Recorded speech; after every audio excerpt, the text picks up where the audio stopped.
ये कहानी है किशनपुर गांव की। किशनपुर गांव में एक गरीब किसान रहता था जिसका नाम महेश था। महेश दिल का बड़ा ही अच्छा था।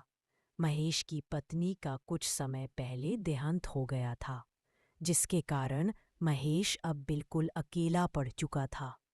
महेश की एक पूजा नाम की बेटी थी। महेश की बेटी घर का सारा काम करती थी और अपने पिताजी का भी बहुत ही हाथ बटाती थी। एक दिन महेश अपने घर में आता है और अपनी बेटी से बोलता है। पूजा, बेटी बड़ी ही भूख लगी है। जल्दी से कुछ खाने का ले आओ। लेकिन पिताजी, मैंने तो अब तक कुछ भी नहीं बनाया। घर में खाना बनाने के लिए लकड़ियाँ भी नहीं है। अरे पूजा बेटी, तुम मुझे पहले बता देती, मैं तुम्हें लकड़ी लाकर दे देता। अच्छा, खैर ठीक है, मैं लकड़ी लेकर आता हूँ। तुम तब तक कुछ और काम कर लो। इतना बोलकर महेश वहां से लकड़ी लेने के लिए चला जाता है। तभी गांव की एक औरत महेश को मिलाती है। और महेश बाबू, यहाँ आओ, मेरी बात सुनो। हाँ चची, बोलो तुम्हें क्या कहना है। और महेश बाबू, मैं तो तुम्हें यही कहना चाहती हूँ। अभी तुम जवान हो, चाहो तो दूसरा विवाह कर सकते हो। आखिर तुम्हारी उम्र ही क्या है।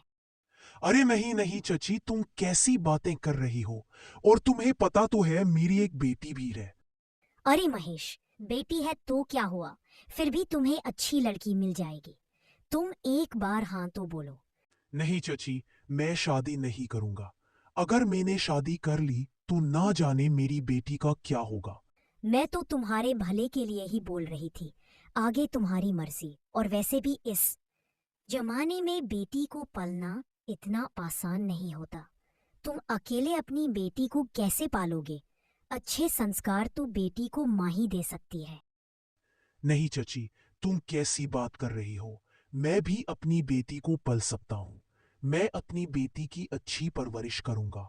इतना बोलकर महेश वहां से चला जाता है।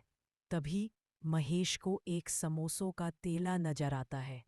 महेश स्टेले के पास जाता है और बोलता है। भैया, समोसे कैसे दिए हैं? जल्दी से मेरे लिए 4 समोसे पैक कर दो।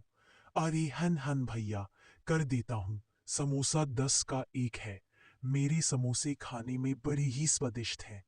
हन हन ठीक है। मेरे लिए गर्मा गर्म पैक कर दो। मैं अपनी बेटी के लिए लेकर जाऊंगा।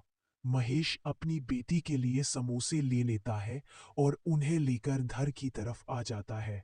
जैसे ही मनीष अपने घर में आता है, मनीष देखता है कि उसकी बेटी पूजा घर में अकेली बैठी रो रही है। तभी मनीष अपनी बेटी से कहता है। पूजा बेटी, तुम्हें क्या हो गया? तुम क्यों रो रही हो? पिताजी, मुझे माँ की बड़ी याद आ रही है। पिताजी, मैं भी माँ के पास जाना चाहती हूँ। मुझे मन के पास ले चलो ना पिताजी। नहीं पूजा बेटी, ऐसी बातें नहीं करते। तुम्हें पता तो है तुम्हारी माँ भी इस दुनिया में नहीं रही। अगर तुम्हारी माँ इस दुनिया में होती तो मैं तुम्हें जरूर लेकर जाता। पिताजी, ऊपर वाले ने मेरी माँ को ही क्यों बुलाया है। सबकी माँ है, बस मेरी ही माँ नहीं है। सब बच्चों की मन उन्हें अच्छे अच्छे खाना बनाकर खिलाती है, और मुझे खुद ही खाना बनाना पड़ता है। मेरी माँ नहीं है। पूजा बेटी, ऐसी बातें नहीं करते। तुम्हारी माँ नहीं है तो क्या हुआ, मैं तो हूं ना। मैं भी तुम्हें माँ के जितना ही प्यार दूंगा। अच्छा पूछ, यह सब छोड़ो। मैं तुम्हारे लिए गर्मा गर्म समोसे लाया हूं। तुम्हें समोसे बड़े ही पसंद है। चलो हम समोसे खाते हैं।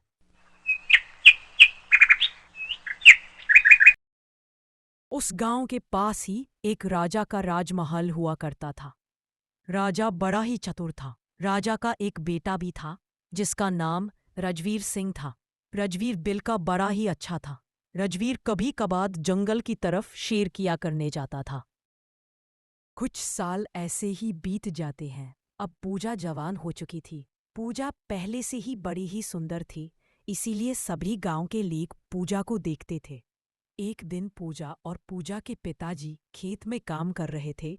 तभी पूजा के पिताजी अपनी बेटी से कहते हैं।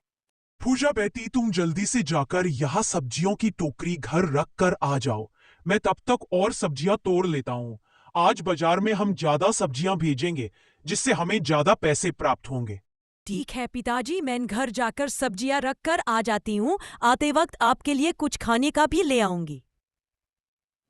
कर पूजा सब्जियों की टोकरी उठाकर वहां से चले जाती है। पूजा जंगल के रास्ते से अपने घर की तरफ चलती है। सुनकर पूजा सब्जियों की टोकरी उठाकर वहां से चले जाती है। पूजा जंगल के रास्ते से अपने घर की तरफ चलती है। एक दिन राजा का बेटा राजा को बिना बताए जंगल की तरफ निकल जाता है। राजा के साथ कोई सिपाही भी नहीं थे। राजा जंगल की तरफ बढ़े जा रहे थे कि तभी जंगल से एक शेर निकल के आता है और राजा की घुड़सवारी के सामने खड़ा हो जाता है।